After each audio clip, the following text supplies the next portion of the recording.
Good morning and welcome to Daily Red Devil for all of your latest Manchester United news and talk. And as always, we've got a massive show for you guys this morning.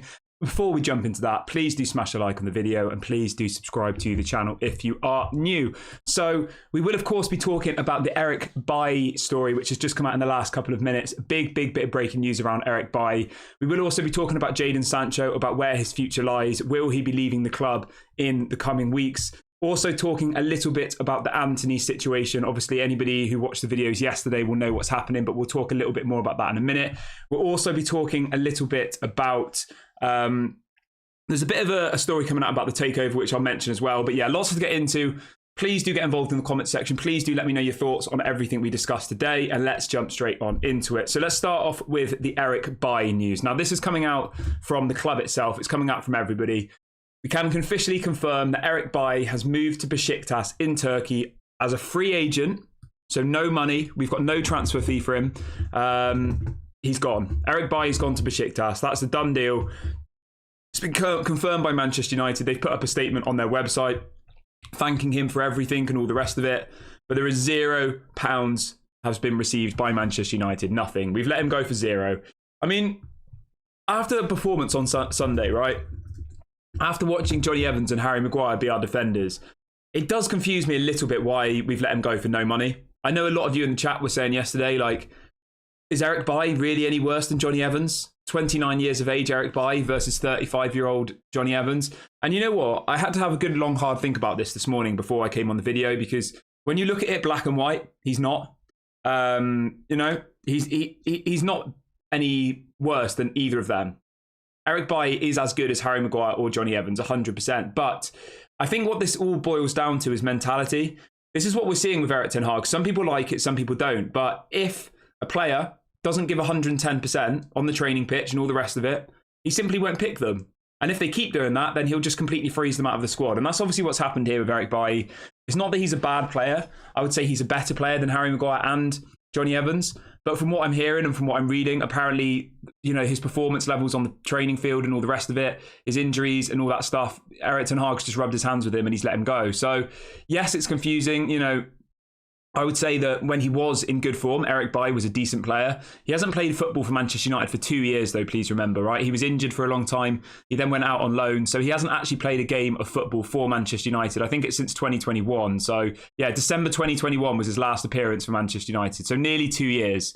Obviously, he did win some trophies, didn't he? He won the Europa League. He won the League Cup. A couple of other... I think he won the Community Shield with us. So he was relatively successful here, but I don't know. I'm not sure what to think about this one. I think when you look at it black and white, it is a bit frustrating. You think, why have we let him go for no money? It doesn't really make any sense. Did we have to pay him off to go? That's the next question. If Manchester United have to give him some sort of settlement payment, then that is obviously a massive worry, isn't it? He only had 1 year left on his contract. My understanding is that they mutually agreed to terminate his contract, which means that hopefully we didn't have to pay him any money, and hopefully Besiktas will just pay him whatever salary he was on at Manchester United. Now, the interesting thing is, Besiktas have only signed him on a 1 year deal, which I think kind of shows where Eric Bailly is in his career, that, a club that are getting him for nothing were only willing to sign him for 1 year. So he's gone there on a 1 year contract. He was earning quite a lot of money at Manchester United, which, as somebody says in the chat, that could have been a problem for other clubs. And did we have to pay him off? He was on £80,000 per week. Another player at Manchester United who was grossly overpaid and not ever, in my opinion, worth that type of money. I know it's nothing compared to Harry Maguire's £200 a week, but I don't think he ever reached the levels that we expected of him. I think there was a couple of good moments for Eric Bailly, but I'm not devastated that he's gone personally. I think it's I think it's the right decision to let him go. It's just what the reasonings are. That's the bit which confuses me a little bit. It's like, we all can see that Johnny Evans and Harry Maguire aren't good enough. So why have we just let Eric Bailly go for nothing? We've let Tuanzebe go in the summer as well. He was a free agent. So we've lost a couple of centre-backs. Yes, they weren't in the squad, but some people would argue that they should have been. So anyway, let me know what your thoughts are on the Eric Bailly situation. Obviously, I wish him all the best. I hope he goes and has a good career at Besiktas, and I hope he stays fit, because that was the main problem for me with Eric Bailly, his injury record. It was absolutely appalling. It really, really was. He was injured most of the time. And then when he wasn't injured, one game he'd do good, the next game he'd do some crazy tackle and get a red card. So yeah, obviously wish him all the best, but let me know what your thoughts are on Eric Bailly in the comments section below. He has officially left Manchester United and joined Besiktas on a free transfer. Zero money has been exchanged. Let me know your thoughts. Right, let's move on to the next story, though. Let's talk a little bit about this Antony situation. Now, obviously, we did a video on this last night where we brought you the news that Antony has released a statement about the allegations that have been brought against him. Now, I'll jump through the statement really, really quickly. So Antony has said the following. He says, out of respect for my fans, friends and family, I feel obligated to speak publicly about the false accusations I have been a victim of. From the beginning, I have handled the issue seriously and with respect, providing the due clarification to the police authority. The police inquest is under cover of justice, and therefore I cannot make its content public. However, I can say with confidence that the accusations are false and that the evidence already produced and more to be produced show that I am innocent of the accusations made. So it goes on and on and on and on. But anyway, Antony's come out and released a statement himself. It was up on his Instagram story, I think. Now, last night, I didn't really want to get into it, all of it, because it's, at the moment, it's people saying, I did this, he did that, I didn't do that. It's people on Twitter just spreading rubbish. Now, we have had an official statement come out from the Brazilian national team. And the statement is as follows. It says, in light of facts which came to our attention on Monday concerning Manchester United player Antony, which must be investigated, and in order to safeguard the alleged victim, the player, the Brazilian national team, and the CBF, the organisation informs that the athlete has been removed from the Brazilian team. So he's been dropped from the Brazilian team. He will not be part of any of their upcoming fixtures over the next week or so. And you know what? How the handling of Mason Greenwood was, some people think that was right, some people think that was wrong. We're not going to talk about that because I think we've covered that many, many times on this channel before. But Manchester United have to, treat Antony with the same way they treated Mason Greenwood. I know it's slightly different because obviously the Mason Greenwood one, it kind of got leaked with all of these like clips and audio and all of this stuff, didn't it? Which made the whole situation a lot more difficult for Manchester United to deal with. But either way, I'm expecting Manchester United to make a statement today, I would say. They need to come out and he will be suspended, I'm sure of it, because, if he's just been suspended by the Brazilian national team, what message does it say to Greenwood and to his lawyers and all the rest of it if you have a very similar allegation coming out and then they don't do anything about it? And I'm sure Mason Greenwood's lawyers are watching this situation very, very closely, because if Manchester United don't handle it in the same way that they handled Mason Greenwood, then they could probably say, well, we feel we've been mistreated. We feel we've been, justice wasn't served properly, blah, blah, blah. So they've got to be very, very careful how they deal with this situation, Manchester United. And I think that now that the Brazilian national team have dropped him because of this situation, Manchester United will have to do the same. They have to. There's no other way around it. But let me know what your thoughts are on this one. Obviously, if we're looking at it purely from a footballing perspective, Pellistri is obviously waiting to play. He's desperate to play. And I think Pellistri deserves game time. So that's okay. Obviously, Sancho can play there, who we'll be talking about in a minute. Is Sancho still going to be at the club? We will discuss that. But I think in the immediate future, we do have cover. Obviously, it's not great to lose Greenwood and Antony. But it is what it is, isn't it? If they've done something wrong or they're alleged of doing something wrong, then obviously that needs to be investigated and they shouldn't be playing for Manchester United until it has been resolved. So we'll have to wait and see what happens with that one. But I don't work for Manchester United, but looking at it from an outside perspective, I would say he's almost definitely going to have to be suspended. They can't allow the Brazilian national team to suspend him and then the club that pays him his salary to not suspend him. Like, they have to. I know the only thing I will say though is obviously the court case, whatever you want to call it, the alleged crime is being dealt with in Brazil. So if you look at the Mason Greenwood situation, obviously this was one that was being dealt with over in the UK, right? Whereas the allegations and all the rest of it have come from Brazil. Now, that was the initial point. But then last night, Greater Manchester Police, obviously in the UK, in Manchester, the Manchester Police Force came out with the following. It says, official statement from Greater Manchester Police in response to the recent reports involving Antony. Okay, so this is a direct quote. They say the Greater Manchester Police is aware of the allegations made and inquiries remain ongoing to establish the circumstances surrounding this report. We will not be commenting any further. So it looks like Greater Manchester Police are now looking into this story. If they then think there's a reason to open charges, then they obviously could do that as well. So it could be that he has, charges in England and charges in Brazil. We'll have to wait and see what happens. But he's 100% going to.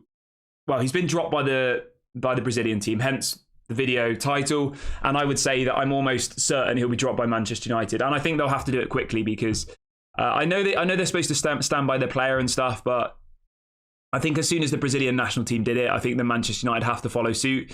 How long will this go on for? Who knows? Obviously, the Mason Greenwood one went on for what, like a year, was it? Felt like a very long time. Will this be the same? I have no idea. I don't know how the judicial system works. I don't know how long a case will take in Brazil. But yeah, it looks like he will be dropped and that Antony will not be part of the Manchester United squad.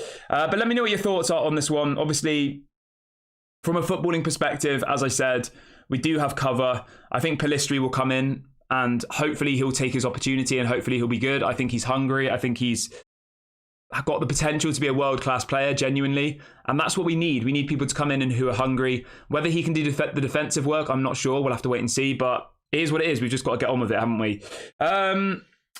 Yeah, I don't know the exact... Someone in the chat's asking of the timelines of all of these allegations. I'm not sure, to be honest with you, mate. I don't know as and when these crimes were supposedly committed. I think it was last year, so I think it was since Manchester United have signed him. That was what I read earlier, but I'm not 100% on that. Just a quick one. We've got over 750 people watching the show this morning, guys, which is amazing. Please do smash a like on the video. Please do go and subscribe to the channel if you are new here. We're only about 30 subscribers away from 17,800, so please do go and subscribe if you haven't already. Let's see if we can hit that goal by the end of today's video. Right. Let's crack on with the rest of the show, though. Let's talk a little bit about Jadon Sancho. Obviously, this is one that's rumbling on and on and on. It's like an episode of Emmerdale at the moment, isn't it? It's drama FC, constant. We're constantly talking about the wrong things. I wish we were sat here today talking about how great our first 4 games of the season was. You know, we've just won our first 4 games. Are we going to win the title? Like, I hope the conversation was that. Instead, it is, you know, talking about performances, talking about stuff off the pitch, which is just ridiculous, really, isn't it? It's just not what we should be talking about. So let's talk about Sancho, though, really quickly. Now, Sancho, this is coming out from Chris Wheeler this morning. It says, it has emerged that Erik ten Hag's preference for starting Antony on the right wing is believed to be one of Jadon Sancho's gripes with the Manchester United manager. So that's apparently why Jadon Sancho is angry. I mean, I don't really think Jadon Sancho has any right to be angry, personally. Like, I get it. Some people say, oh, Antony plays too much and all the rest of it. But when you actually look at it from a performance basis, right? Antony comes on the pitch. Whether you think he's good enough for Manchester United is up to you, right? But he gives 110% every single game, right? 110% every single match. He comes on. He defends well. I don't think he offers a lot going forward, but he does try, doesn't he? Whereas I think Sancho comes on, he's not very fast. He doesn't really seem to take on his man anymore. He doesn't track back. If he loses the ball, he doesn't go and get it. He doesn't reclaim it. So I just think overall, like, I can understand why Antony gets so much game time over Sancho. Like, I get it from an outside perspective, because that's what Erik ten Hag expects of his players. He expects them to, you know, to work equally as hard in the defensive game as they do in the attacking game. And Sancho just doesn't do that. And it's not like, as I said yesterday, he's not a Lionel Messi. He's not a Cristiano Ronaldo who can, in 1 minute, can change the game completely. Like, he's not that type of player, or at least since he's been at Manchester United, he hasn't. He hasn't showed us that he's that kind of game-changing player. Yeah, but let's crack through the rest of it. So there's another story coming out as well this morning saying that apparently Manchester United have received inquiries from Turkish clubs for Jadon Sancho. The transfer window closes in 11 days. Now, in theory, this sounds positive, doesn't it? You know, that Jadon Sancho could move to Turkey, but I just think it's unrealistic. The only place where I could see Jadon Sancho going from a financial perspective is Saudi Arabia. I can't see any club in Turkey being able to afford his wages. I think he's on £350,000 a week, right? Like, that is absolutely ridiculous money. We spoke about this on the show last night. Vinicius Jr. at Real Madrid is on half of the amount of money as Jadon Sancho is. I mean, just let that sink in for a minute. You know, you give out these contracts to these types of players and you're never going to be able to sell them on for a profit, and you're never going to be able to reclaim any of that money because you pay £75 million for him. He's got a 5-year contract, right, which is worth £91 million over 5 years. Nobody in world football is going to offer that type of money to Jadon Sancho. £350,000 a week. Absolutely ridiculous. Now, who in Turkey would ever come anywhere close to that? I mean, what is the highest earning player in Turkey? Let me just have a look. Highest earning player in Turkey. Right, so the highest earning player in the Turkish league is Icardi, who plays for Galatasaray, and he is on 198,000 euros a week. So, I mean, what's that in pounds? Let me just check for you guys quickly. Okay, so the highest earning player in the Turkish league is on £169,000 a week. And we're expected to believe that somebody's going to pay Jadon Sancho 350 grand a week. It doesn't work. It doesn't make any sense. And the only way that I see that happening is if Manchester United were willing to pay his wages, kind of similar to what's happened with Mason Greenwood. You know, he comes into the club, he goes off on loan to Getafe, and we pay, 90% of his wages. Let me know what you would do, guys. Would you just say get rid of him at all costs and then have to pay his wages? Would you loan him out? Would you only do a permanent sale? Like, what would you do? Let me know what your thoughts are. I would love to try and sell him now. I would, but I just don't really see how it's going to be an option. I don't. I think selling him is going to be one of the most difficult things to do. How are you going to ever reclaim anywhere close to that £75 million? Especially when he's going to go there and say, I want 350 grand a week. They're going to say you're having a laugh. Even if you were a free agent, nobody's going to pay him 350 grand a week. So it's a bit of a difficult one, really. But let me know what your thoughts are. Milas says Haaland earns 375 grand a week and scores 50 plus goals. What does Sancho offer? Yeah, mate, I completely agree. And I just think as well, right? Say you were someone like Garnacho, okay? Who's on, like 50 grand a week, has broken into the team, and then he doesn't get picked ever. You would still be like, why is Garnacho coming out calling for the manager? But you would still be a little bit more understanding of it, wouldn't you? Because he's 18 years of age. He's shown more in 2 seasons than what Sancho has shown. Like, Sancho has shown us nothing, I don't think. I really don't think he's shown us any reason to get behind him and say, he's an incredible player, give him time. I said that in the summer and I feel a bit stupid now, but yeah. Acid Red Devil, thank you for your super chat. He says, Sancho on the bench until January, devalue him. The thing is, right, I think that Erik ten Hag's going to have to, weaken his hand, because if Antony gets suspended, then Jadon Sancho has to play. And I think that's what will happen. And you know what? I know some people are getting frustrated with Erik ten Hag. I know some people are confused about his decision-making sometimes, but I do respect how Erik ten Hag handles the players. I think he has to be the manager. We had 2.5 years of Ole Gunnar Solskjaer, who the manager was not the main person, right? It was player control. Pogba had more authority than Ole Gunnar Solskjaer did. Erik ten Hag has come in and he stamps his foot down. We lose 4-0 to Brentford. He has them out running 10 kilometres each the next morning because they didn't run enough. That's what we need at Manchester United. We need a mentality shift. And I know it's going to feel like there's a lot of toxicity. I know it's going to feel like there's a lot of drama, but I back Erik ten Hag with this one. I 100% do. I think he did nothing wrong with coming out in a press conference, being directly asked, where is Jadon Sancho? He could have said he's ill. He could have lied. And I think if he hasn't trained properly, he should call him out. Why not? He's on 350 grand a week. He's playing for one of the biggest clubs in world football. We spent 75 million pounds on him. If our manager gets to the point where he feels he has to be honest in a press conference and explain why Jadon Sancho's not there, then I'm kind of glad he's done that, because it opens our eyes to it. But yeah, let me know what your thoughts are with Jadon Sancho. Do you think Manchester United should sell him? Do you think they should loan him? What do you think is the most logical option? Let me know your thoughts in the comment section. I think that we should try and sell him in January. But I will say this. The only realistic place I could see him going now, right in this moment, is Saudi Arabia. I don't think links to Turkey are very realistic. I think that's just a bit of rubbish, personally. Although there is a story this morning coming out saying the following. This is about Chelsea, which is very, very interesting. And it's coming out from Chris Wheeler again. And he says, Chelsea considered signing Sancho this summer, but were concerned about his mindset and went for Manchester City's Cole Palmer instead. So this is something we spoke about on the show yesterday. And I said, how did the Manchester United recruitment staff not see this coming? So for anybody who doesn't know the full timeline, right? He left Manchester City for very similar reasons. Him and Pep Guardiola fell out. He didn't like his attitude, all the rest of it. He joins Borussia Dortmund. At Borussia Dortmund, he's fined for not turning up for training. He's fined for being late to training, and then after a game, he comes out and says he's been scapegoated. So all of this stuff has happened before at his other clubs. Bear in mind, he's only 23. It's not like he's a 40-year-old and, when he was in his teenage years, he had one little incident at one club. At every single club he's been at since Manchester City, he's had exactly the same disciplinary issues. Exactly the same. And even Gareth Southgate had the same issue with him at England. So Gareth Southgate, this is coming out from Chris Wheeler again. It says Gareth Southgate and his coaching staff have spoken about the problem of Jadon Sancho sulking when he is not selected in the starting lineup and the negative impact it has on the atmosphere in the camp. I mean, that just sums it up, doesn't it? And the biggest question for me here is, why did Manchester United sign him? Why did they not do their due diligence? Why did they not see that this could happen? And now people are making this about Erik ten Hag. Oh, well, Erik ten Hag couldn't get the best out of him. Oh, Erik ten Hag shouldn't come out in the press conference. No, Manchester United should have seen this and stopped this happening before they went and spent £75 million on him.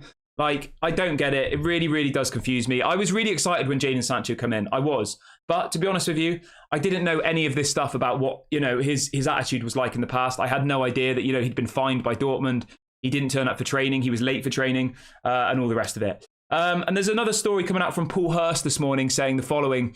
Some people inside Manchester United are debating whether Sancho would play for the club again after his statement yesterday. And you know what? I 100% agree. I don't think he should play for the club again, personally. Because I'm the type of person, right, who in these situations, you have to respect the manager. And he hasn't done that. He's backstabbed the manager. And it even goes on to say as well, right, this is coming out from James Ducker.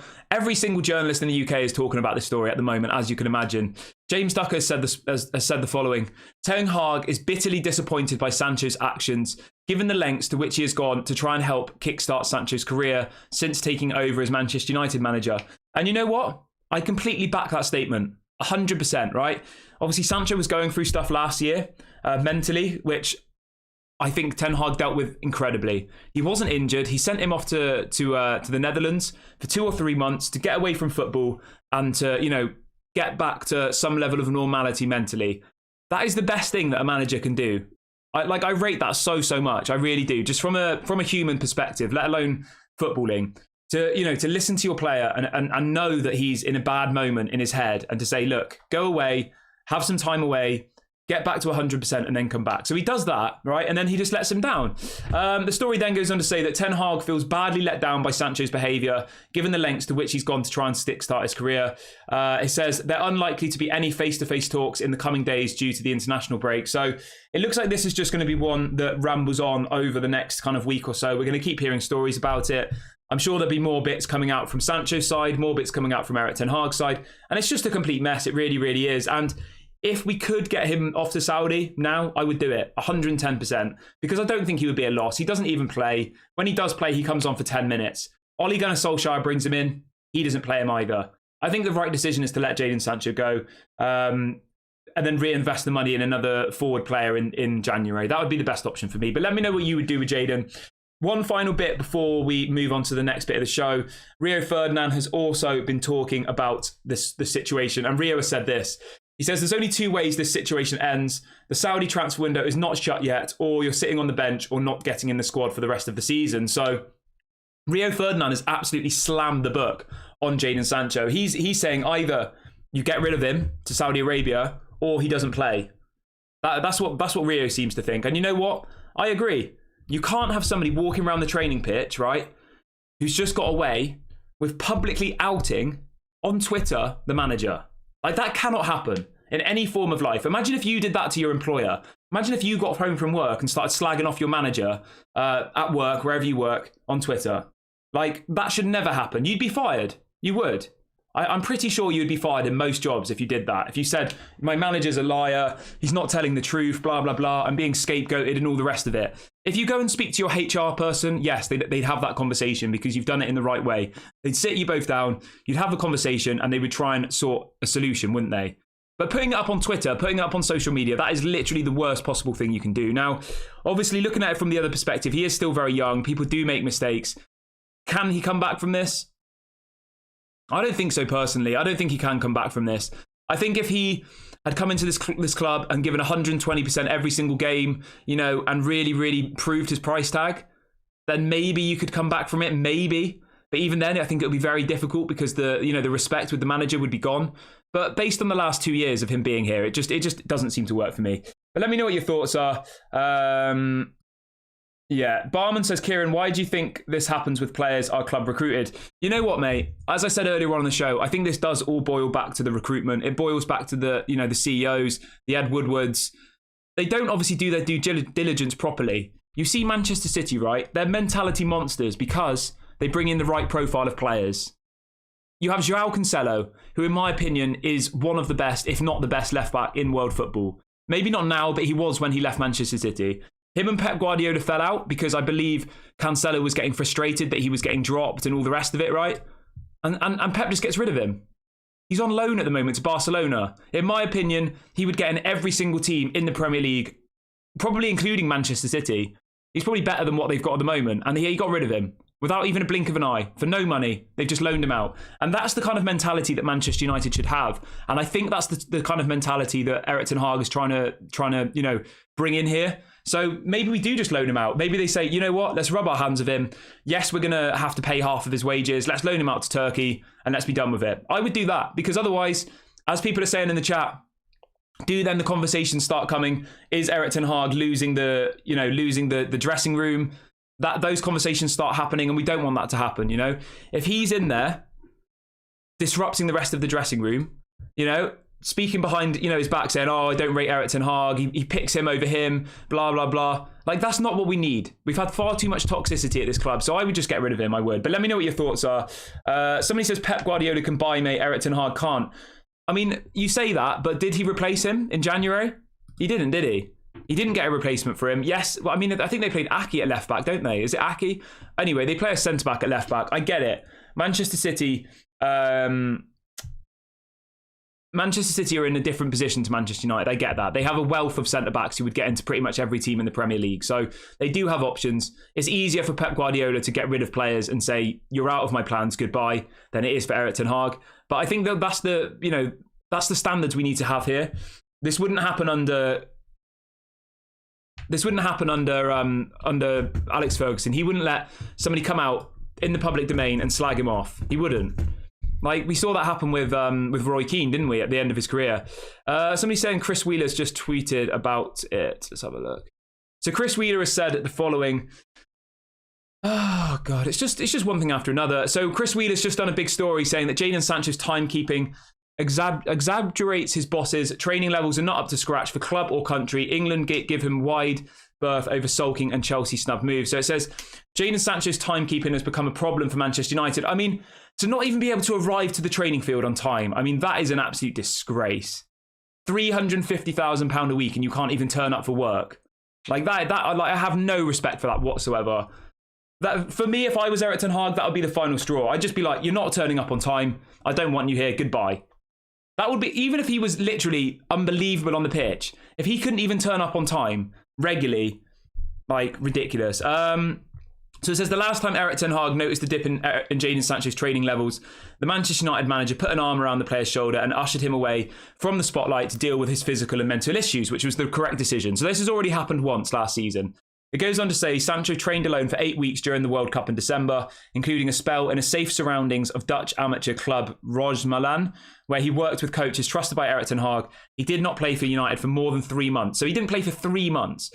After Sancho was reintegrated into the squad at the end of January, it was seen as victory for ten Hag's management and pastoral care, which it was. I thought he handled it really well. When the Dutchman had reason to question Sancho's effort and attitude again ahead of Sunday's defeat at Arsenal, however, the response was less compassionate and rather more combustible. Ten Hag said Sancho had been left in Manchester United due to his performance in training. The 23-year-old furiously on social media, effectively accusing the manager of lying and making him a scapegoat. The fallout has plunged Sancho's future at Old Trafford further into doubt. In a summer in which United were prepared to listen to offers of £45 million for him, the fact that the transfer window is now only open in a handful of countries may mean that he has to stay for now, but for how much longer? Blah, blah, blah. Yeah, it is what it is, isn't it? Stefan says, Kieran, what is going on with Anthony? If it's true, then he also has to be disciplined. We already spoke about Anthony, mate, so just go back to the beginning of the video. But yeah, I think Anthony will be suspended, but going back and watch that part of the show. I just think, like, let's just wrap that bit of the show up. I think that he has to be removed from the team.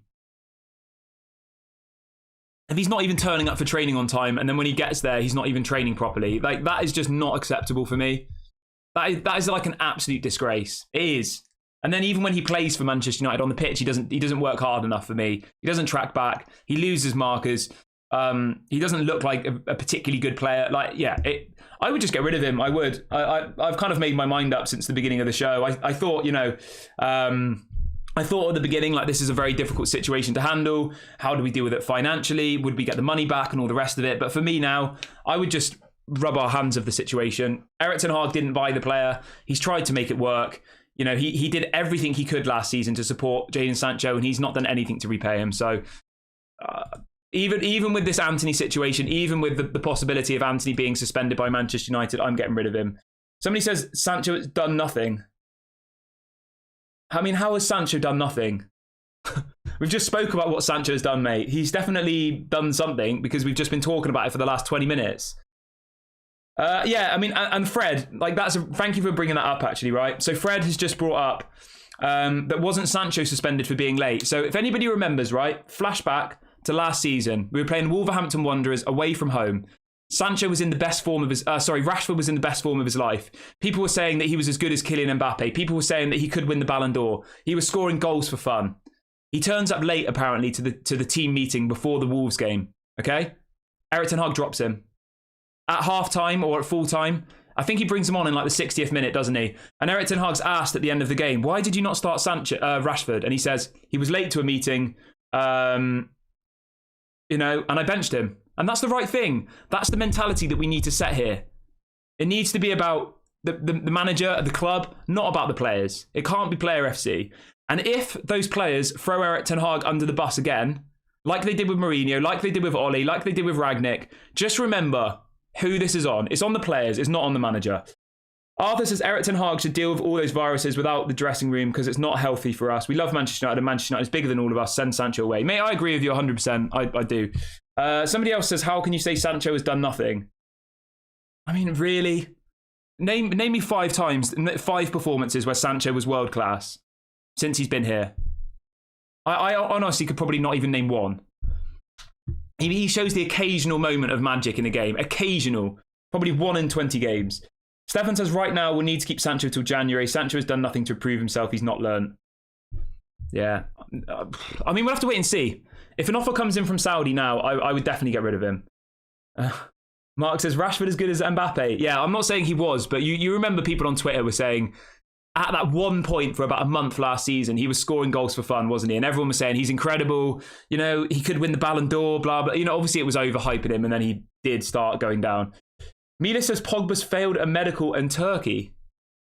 I'm not sure what you mean there, mate. He plays for Juventus, doesn't he?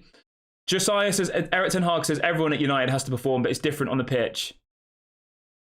I don't really get the whole thing of people saying Antony doesn't perform, right? Think about what Erik ten Hag wants from his wingers. He wants them to obviously be good going forward, but he also wants them to be good at defending. And you know what? Antony gives 110% in the defensive area, and I think that's why Erik ten Hag likes him. Right, everybody, we've got over 1,100 people watching this morning, guys. Please do smash a like on the video. Please do subscribe to the channel if you haven't already. We're only 18 subscribers away from 17,800, so let's hit that by the end of the video. Right, let's talk about the takeover really quickly. There's a story that's come out this morning. It's up on the Manchester Evening News, and the headline is, the Rain Group have set deadline for takeover. I mean, how many times have we heard this same story? Probably about 5 to 10 times now. So the story goes as follows. Rain Group, who are responsible for overseeing the takeover on behalf of the Glazers, have set a deadline of November to conclude the process. However, there is no concrete evidence the process will be solved by then. Okay. It is understood that the American owners see United to be on the same size as the NFL's Dallas Cowboys, who were sold for roughly £7.7 billion. The media outlet sources claim an offer of $6 billion would be unlikely to secure a sale. So, I mean, what does everybody think of that? Not great, is it? They apparently aren't happy with $6 billion now. They want closer to whatever this Dallas Cowboys NFL club went for, $7.7 billion. I don't know. I'm not sure what to think about it anymore. I think it's one of those ones, right, where if Sheikh Jassim pays what they want, then obviously they'll sell the club. I know that sounds obvious, but it's so difficult to actually know what they want anymore. That's the hard bit of this situation. And every day we get these stories saying a new deadline has been set, and it's just a little bit frustrating now. It's a little bit boring, isn't it? Apparently November's the deadline. Let's wait and see. We'll probably get to November and nothing will happen and we'll still be talking about it. But yeah, let's have a look. All right, let's read out a couple of your questions.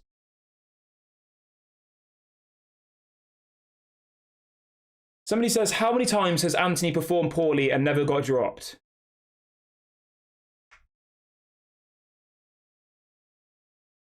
The thing is, right, if you just listen to what I just said, maybe what our expectations are of Anthony are different to what Erik ten Hag's are. Erik ten Hag wants his wingers to defend, and Anthony does that well. Watch Anthony play football. He does defend very well. He tracks back. He works hard. Maybe that's what Erik ten Hag wants. Sancho doesn't do that. Pellistri, I don't think, has the defensive capabilities to do that, personally. I'm not saying he can't learn it, but at this moment in time, I don't think Pellistri is a defensive-minded player. He's an attacking-minded player. People can say, oh, well, I don't like this thing of Erik ten Hag that he expects his wingers to defend. Put it this way, right? Rashford doesn't do it very well, but Rashford does make game-changing moments. He scored a ridiculous goal the other day. He scored 30 goals last season.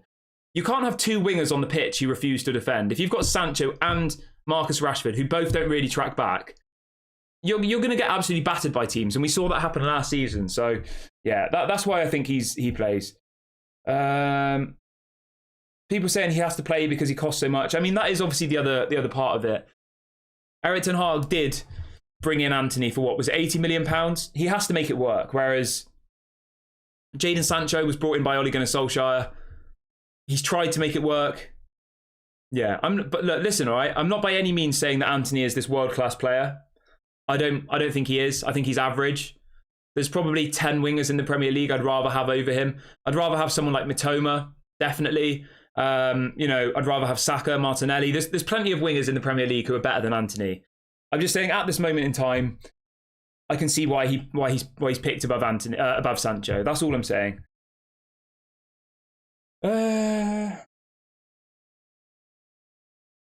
Matri says, does this mean Anthony and Sancho won't be playing the next game? Mate, I don't know, to be honest. I don't know. Obviously, we'll have to wait and see what Manchester United do about Anthony. But if you want my opinion, my guess, I reckon they'll have to suspend him because they just will. So, yeah, I don't know. Maybe Jadon Sancho and Erik ten Hag will make friends. Maybe they'll be, best friends by next week. I just can't see it happening personally.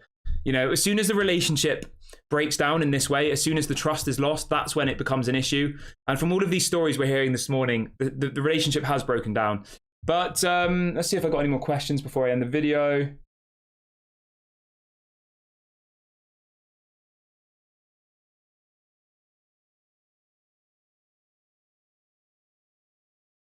Mark says, what is performing poorly? Maybe he doesn't always contribute goals, but he contributes to the team every game. Are you talking about Sancho or Anthony? I don't know who you're talking about there. I'm not sure who you mean. Ras says, was Anthony brought in to defend? Well, mate, that's my point. I think he was. I think that Erik ten Hag expects his wingers to defend, and that's why he brought in Anthony, because he knows that he's capable of defensively, and he knows that he's capable going forward. And maybe that's why he wanted him. I don't know, though. We'll have to wait and see, won't we? Let's see if I've got any more questions before we end the video. No, I think those are all the questions. I'm going to wrap the video up here, guys. Thank you so much to everyone who has watched the show this morning. Please do make sure to smash a like on the video. Please do subscribe to the channel if you are new. We will, of course, be back at 6 p.m. for your usual evening show. If we have any breaking news throughout the day, of course, we will go live. So make sure you hit the notification bell.